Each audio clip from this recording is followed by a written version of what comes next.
स्वागत है आपका नेक्स्ट आईएएस की इस खास पेशकश न्यूज़ एंड व्यूज़ में।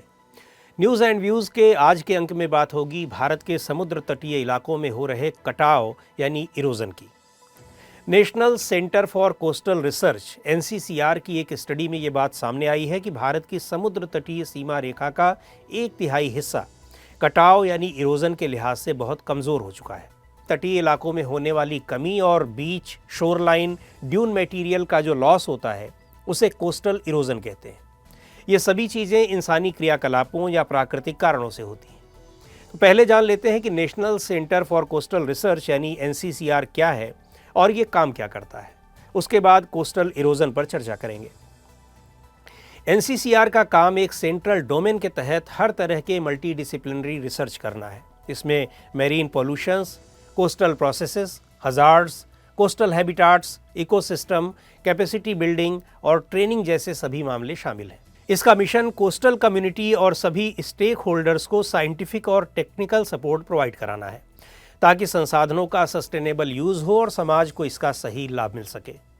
अर्थ, एटमॉस्फेयर और एनवायरनमेंट साइंस इसके रिसर्च एरिया है। ये मिनिस्ट्री ऑफ अर्थ साइंसेस के अधीन कार्य करता है और इसका मुख्यालय तमिलनाडु के चेन्नई में है। अब आते हैं कोस्टल इरोजन पर। कोस्टल इरोजन होता कैसे है? इस इरोजन के 4 मेन प्रोसेसेस होती हैं। ये है कोरेजन, एब्रेशन, हाइड्रोलिक एक्शन और एट्रिशन। हिंदी में इन्हें क्षरण, घर्षण, हाइड्रोलिक एक्शन और अपघर्षण कहते हैं। जब ये कटाव या क्षरण होता है तो उससे कई तरह की आकृतियां बनती हैं और ये आकृतियां कैसी होंगी ये इस बात पर निर्भर करता है कि चट्टान या मिट्टी का मटेरियल कैसा है। जैसे यदि ज़्यादा रेजिस्टेंट मटेरियल वाली चट्टान होगी, जैसे चौक वाली, तो आर्चेस, केव्स, स्टेक्स और स्टम्प्स जैसी क्लासिकल कलाकृतियाँ बनती हैं। वहीं यदि चट्टान में हार्ड और सॉफ्ट मटेरियल का कॉम्बिनेशन है तो इससे बेज यानी खाड़ी और हेडलैंड्स जैसी कोस्टल लैंडफॉर्म्स बनते हैं। कोस्टल इरोजन के कारण क्या है? पहला कारण तो है सी लेवल राइज यानी समुद्र तल का बढ़ना।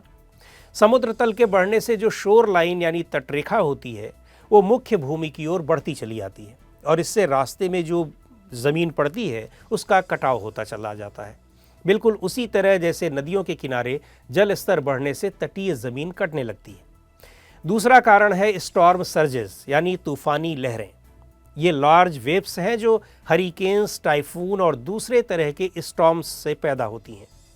इन वेव्स से कोस्टल एरिया को बहुत नुकसान पहुंचता है। इनकी वजह से इरोजन भी होता है। समुद्र में उठने वाली लहरें नियमित रूप से तटों से टकराती रहती हैं और कटाव करती रहती हैं।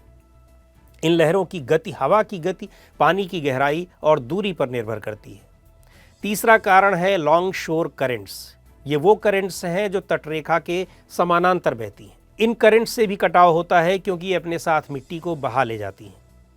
इसके अलावा ह्यूमन एक्टिविटीज़ की वजह से भी कटाव होता है। इसमें बांध निर्माण, बालू खनन, तटों का विकास जैसी एक्टिविटीज़ शामिल हैं। ये एक्टिविटीज़ उस प्राकृतिक व्यवस्था से छेड़छाड़ करती हैं जो कोस्ट लाइन को इरोजन से बचाती है। अब सवाल है कि कोस्टल इरोजन से कैसे बचा जा सकता है, यानी किन तरीकों को अपनाने से कटाव को रोका जा सकता है। तो इसके लिए सबसे ज़रूरी चीज़ है बीच नरिशमेंट। जैसा कि इसके नाम से ही पता चल रहा है कि ये एक ऐसी प्रक्रिया है जिसमें बीच यानी समुद्र तट पर बाहर से बालू लाकर डाल दिया जाता है ताकि इसे नेचुरल शेप दिया जा सके। दूसरा उपाय है सी वॉल्स और रेवेटमेंट्स का निर्माण करना, यानी समुद्री दीवारें और तटबंध बनाकर कटाव को एकदम से रोकने की कोशिश करना। इसके अलावा ब्रेक वाटर्स का निर्माण करके। ब्रेक वाटर्स वो स्ट्रक्चर्स हैं जिन्हें समुद्री लहरों की गति को कम करने के लिए तटरेखा से थोड़ी दूर समुद्र की ओर बनाया जाता है। इससे होकर समुद्री वेव्स जब गुजरती हैं तो उनकी गति धीमी हो जाती है और इससे कटाव कम होता है। तटरेखा पर यदि साग सब्जी उगाई जाए या पेड़ लगाए जाएं तो इससे भी कटाव को कम किया जा सकता है। इन्हें वेजिटेटिव बफर्स कहते हैं। इससे जड़ें मिट्टी को बांधे रखती हैं। इसके अलावा कृत्रिम तरीके से कोरल रीफ्स बनाई जा सकती हैं। ये कोरल रीफ्स लहरों की एनर्जी को बांट देती हैं और उससे उनकी इरोजन कैपेसिटी कम हो जाती है। यही नहीं, ये रीफ्स समुद्री जीव जंतुओं यानी फ्लोरा और फौना जैसे फिश, एल्गी, बार्नेकल्स, कोरल्स, ऑयस्टर्स आदि को भी शेल्टर देती हैं। कोस्टल एरिया के संरक्षण के लिए सरकार की ओर से भी कई कदम उठाए गए हैं। कोस्टल रेगुलेशन जोन नोटिफिकेशन 2019 इसका उद्देश्य कोस्टल स्ट्रेचेस और मैरीन एरियाज को प्रोटेक्ट करना और मछुआरा कम्युनिटी के लिए लाइवलीहुड सिक्योरिटी को इंश्योर करना है। इसका नोटिफिकेशन कोस्टल एरिया के आसपास अलग अलग कैटेगरीज में नो डेवलपमेंट जोन्स की वकालत करता है। इससे कटाव के साथ साथ अतिक्रमण की घटनाओं पर भी अंकुश लगता है। कोस्टल जोन मैनेजमेंट प्लान के जरिए उन इलाकों की मैपिंग की जाती है जहां कटाव ज़्यादा हो सकता है और फिर उनके लिए मैनेजमेंट प्लान तैयार किया जाता है। Ministry of environment, forest and climate change ने भारत की पूरी तटरेखा पर हजार्ड लाइन यानी खतरनाक लाइन को रेखांकित किया है। Indian national centre for ocean information services INCOIS ने भारतीय तटरेखा के लिए कोस्टल वल्नरेबिलिटी इंडेक्स CVI का एस्टीमेट बनाया है। 15वें वित्त आयोग के अनुसार national disaster response fund NDRF में कटाव के कारण प्रभावित हुए लोगों के पुनर्वास के लिए 1000 करोड़ रुपए की व्यवस्था की गई है। कोस्टल इरोजन के कारणों को गौर से देखते रहने की ज़रूरत रहती है, जैसे समुद्र के जल स्तर का बढ़ना या फिर ह्यूमन एक्टिविटीज़ को। और समुद्री जल स्तर में कमी के लिए हमें ग्रीन हाउस गैसों के उत्सर्जन में भी कमी लानी होगी। इसके अलावा ऐसी कोस्टल डेवलपमेंट प्रैक्टिसेस को व्यवहार में लाना होगा जो ज़्यादा सस्टेनेबल हो।